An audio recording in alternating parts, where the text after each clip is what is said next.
Devin Haney versus Ryan Garcia, April 20th. Let's talk about it.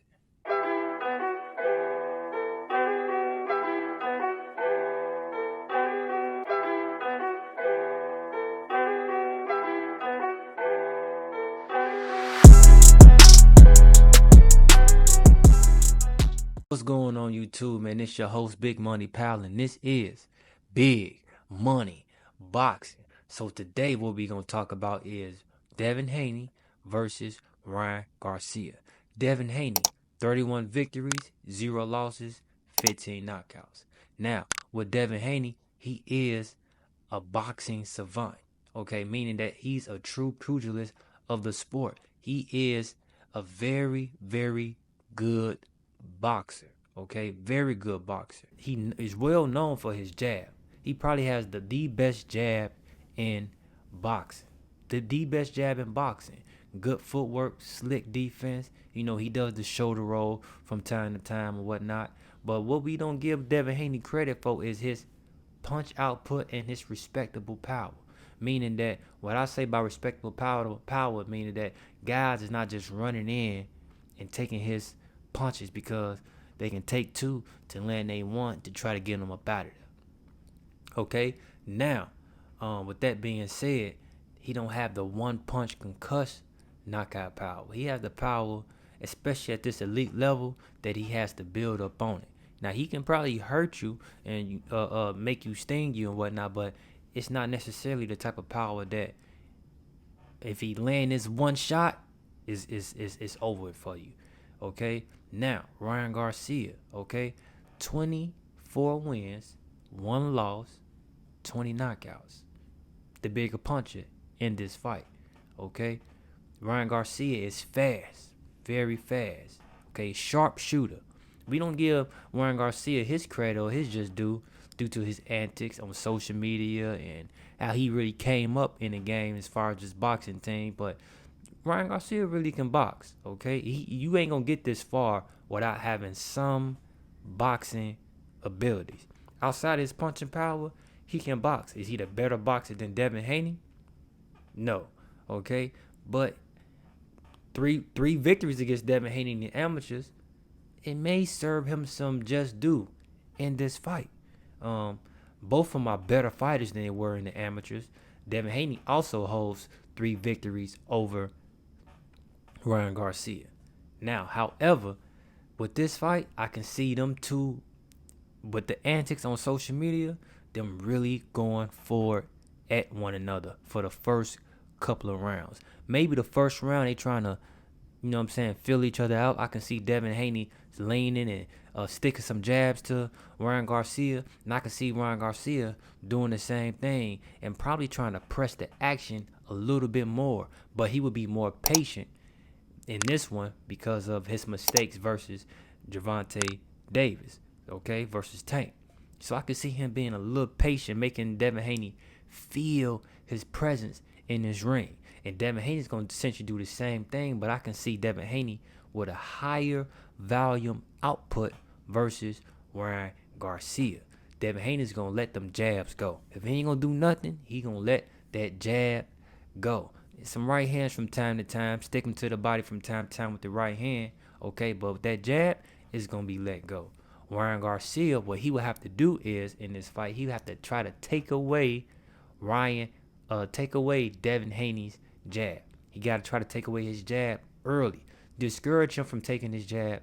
Discourage him from throwing his jab early. And how do you do that? You either jab with him.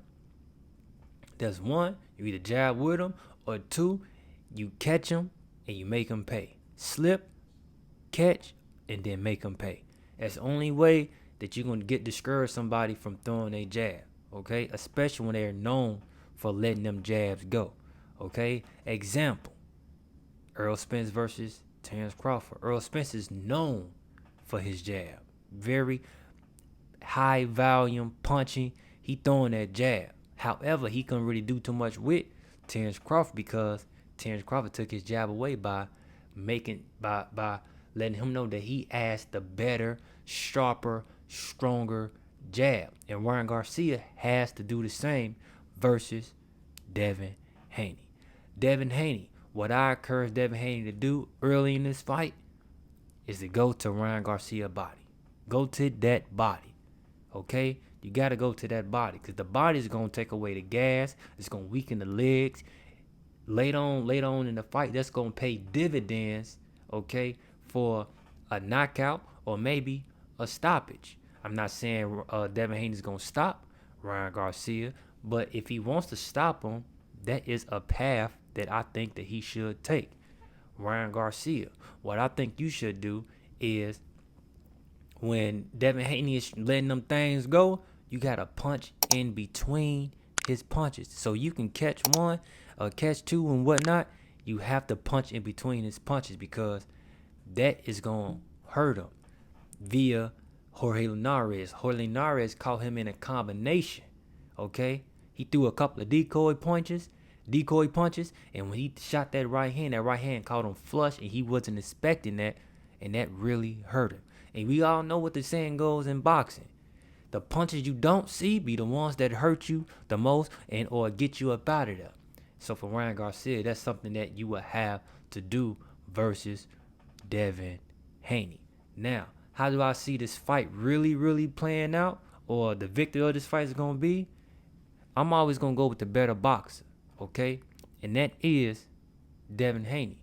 However, I wouldn't be shocked if Ryan Garcia comes out and does something very spectacular or something that we just don't know or think that he's going to do.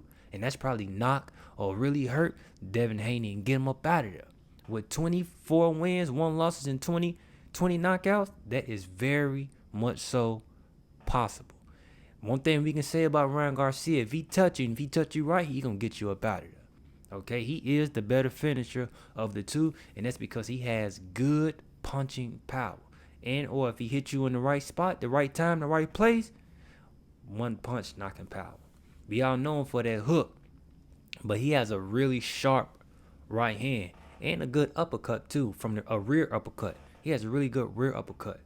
Look at that Oscar Duarte fight. He caught him with a rear uppercut and then a rear overhand or a rear hook, and that got him up out of there. That hurt him, and he got him up out of there. Okay? Devin Haney, he got the power that you got to build up on. You feel me? You got to build up on that. But I can see Devin Haney really trying to break him down, really try to break Ryan Garcia down in the later half of the fight. In the beginning of the fight, he's going to try to make him respect him. Okay? Earn his respect round 2 through 3 or 4. And then that's when he's going to start implementing his game plan. He going to make it seem like he's trying to stand toe-to-toe with Ryan Garcia, but Devin Haney is too smart of a boxer to stand there toe-to-toe with Ryan Garcia when Ryan Garcia is notably the bigger puncher in the fight. Okay? And then with both of them having some understanding of how each other fight, meaning they got their past amateur fights, they 3-3. Okay, this game 7. I don't think Devin Haney going to do that for the whole fight. He going to sell it in the beginning of the fight, maybe through round 3 through 4 or 5. He may stop at 6, but in between those rounds, between the championship round, that's when he's going to get on that bicycle, box on the back foot, throw them jabs, throw that right hand, check hook, stab to the body. Then, he going to win those rounds like that. Boxing. Okay? But for Ryan Garcia, right, what you have to do, you have to sell them feints, throw your jab, flicking jabs, decoy jabs, make them seem like you're going to the one way, cut the ring off, throw that right hand, go to his body, take away his oxygen, take away Devin Haney's legs, and then you may be on your uprise to become a world champion. But like I said, Devin Haney should be the one that win this fight. Okay, if it goes 12 rounds, Devin Haney won for sure. He won for sure. But if it don't go 12 rounds, Ryan Garcia, WBC champion at the junior welterweight division. Okay, y'all heard it here first. It's your host, Big Money Pal. This is Big Money Boxing, and you feel